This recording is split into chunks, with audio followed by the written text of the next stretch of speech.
soul was violated.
I'm like sitting here just like, so me and Seb just watched this for like, I don't know, 5 minutes, and we're just like in shock. It's like literally making me feel like scared. It's making me like feel the music, like it's making me understand like why they're crying. Like, yeah, I don't know, it's hard to explain. It was like an emotional thing. Seb, he best described it as like, I felt violated, like my soul was violated.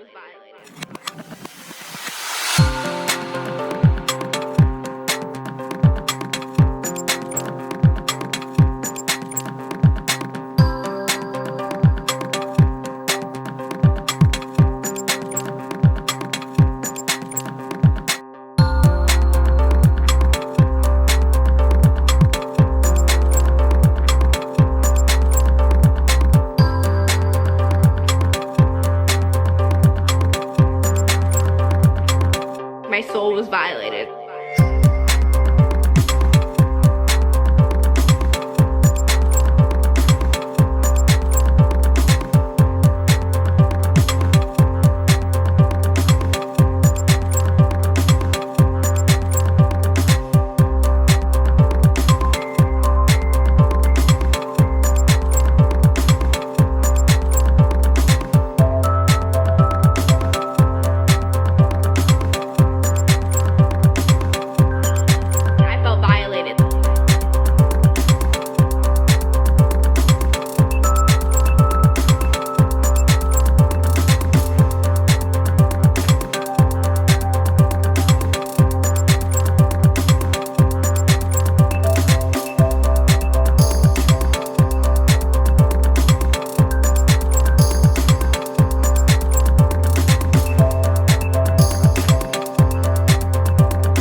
It's these people called Aphex Twins, okay? I didn't know anything about them.